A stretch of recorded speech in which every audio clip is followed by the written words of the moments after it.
महाराष्ट्र विधानसभा चुनाव में बीजेपी एकनाथ शिंदे की शिवसेना और अजीत पवार की एनसीपी एक साथ मिलकर चुनाव मैदान में उतरी है, लेकिन सीएम चेहरे को लेकर भी सस्पेंस बना हुआ है। आपको याद दिला दें, केंद्रीय गृह मंत्री अमित शाह ने रविवार को घोषणा पत्र जारी करते हुए ये स्पष्ट कर दिया था कि एकनाथ शिंदे जरूर मौजूदा सीएम है, लेकिन नतीजे के बाद नए सीएम का फैसला गठबंधन के तीनों दल मिलकर करेंगे। अब एनडीए ने महाराष्ट्र चुनाव में किसी भी नेता को सीएम का चेहरा नहीं बनाया है, जिससे कि एकनाथ शिंदे की उम्मीदों को जरूर झटका लग गया है। अब ऐसे में सवाल ये उठता है कि सीएम के चेहरे पर सस्पेंस बनाना क्या बीजेपी की सियासी दुविधा थी या फिर एक राजनीतिक दांव। तो 2019 में बीजेपी और शिवसेना ने मिलकर चुनाव लड़ा था, जबकि शिवसेना में टूट नहीं हुई थी और प्रचंड बहुमत के साथ सीटें भी जीती थी, लेकिन नतीजे के बाद मुख्यमंत्री पद को लेकर दोनों ही दलों के बीच रिश्ते टूट गए थे। बीजेपी से गठबंधन तोड़कर उद्धव ठाकरे ने कांग्रेस और एनसीपी के साथ हाथ मिलाया और मुख्यमंत्री बन गए थे।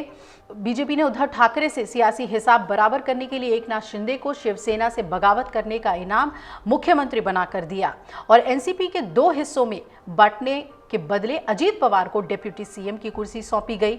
लेकिन आगे इस फॉर्मूले पर नहीं चलना चाहती है बीजेपी, ये जानकार कह रहे हैं। ऐसे में सीएम चेहरे पर तो सस्पेंस बनना एक क्या रणनीति हो सकती है, ये भी सवाल उठ रहे हैं और इसके चलते शिंदे को सीएम फेस नहीं बनाया गया। अमित शाह ने घोषणा पत्र जारी करते हुए कहा था कि अभी हमारे मुख्यमंत्री एकनाथ शिंदे हैं, लेकिन नए सीएम का फैसला चुनाव के बाद एनडीए के तीनों दल बीजेपी, शिंदे की शिवसेना और अजीत पवार की एनसीपी बैठक कर तय करेंगे।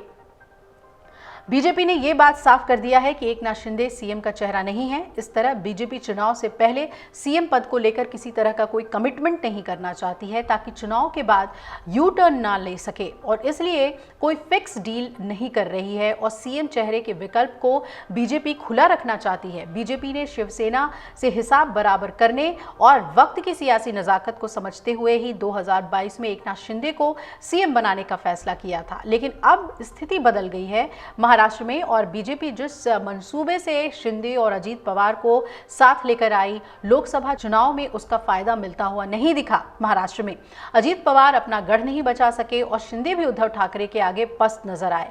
अब ऐसे में बीजेपी महाराष्ट्र में अपना सीएम बनाए रखने की विकल्प देख रही है और यही वजह है कि शिंदे के नाम पर मुहर नहीं लगा रही। शाह के बाद से यह साफ हो गया है कि चुनाव के बाद की परिस्थितियों को देखते हुए बीजेपी सीएम चेहरे पर फैसला लेगी। महाराष्ट्र में एनडीए सरकार की बागडोर भले ही अभी एकनाथ शिंदे के हाथ में हो, लेकिन बीजेपी उन्हें आगे करके चुनाव नहीं लड़ना चाहती है। इसलिए अमित शाह ने यह साफ किया था कि शिंदे फिलहाल मुख्यमंत्री जरूर है, लेकिन नए सीएम का फैसला तो चुनाव के बाद तीनों दल मिलकर ही लेंगे। अब चुनाव में शिंदे को सीएम चेहरा बनाकर बीजेपी किसी तरह का कोई सियासी रिस्क लेने के मूड में नहीं है, क्योंकि एकनाथ शिंदे मराठा समुदाय से आते हैं। बीजेपी का राज्य में सियासी आधार शुरू से ही ओबीसी जातियों के बीच रहा है। अब राजनीतिक विश्लेषकों की माने तो बीजेपी शिंदे को सीएम का चेहरा बनाकर ओबीसी समुदाय के वोटर्स को नाराज नहीं करना चाहती। ये एक बड़ी रणनीति है और आरक्षण आंदोलन के चलते भी मराठा बनाम ओबीसी तो धनगर बनाम आदिवासी का मामला पहले से ही महाराष्ट्र में गरमाया हुआ है। ऐसे में किसी एक समुदाय के नेता को सीएम चेहरा प्रोजेक्ट करने पर दूसरे की नाराजगी का खतरा बीजेपी को लगातार दिखा। इसलिए बीजेपी ने शिंदे के नाम से किनारा किया। चुनाव के बाद सीएम का फैसला करने की बात करके सभी को साथ कर चलने का दांव बीजेपी के लिए कितना सफल होता है, ये तो देखने वाली बात है। महाराष्ट्र में बीजेपी के सामने सबसे बड़ी चुनौती शिंदे की शिवसेना और अजीत पवार की एनसीपी के वोटों का ट्रांसफर कराने की है। लोकसभा चुनाव में अजीत पवार का वोट बीजेपी में ट्रांसफर नहीं हुआ तो शिवसेना का वोट भी शिंदे नहीं ला सके। इसलिए बहुत ही स्ट्रैटेजी के साथ अमित शाह ने यह साफ किया कि महाराष्ट्र में किसी भी चेहरे को सीएम का फेस हमने नहीं बनाया है और चुनाव के नतीजों के बाद ही सीएम का चेहरा तय होगा।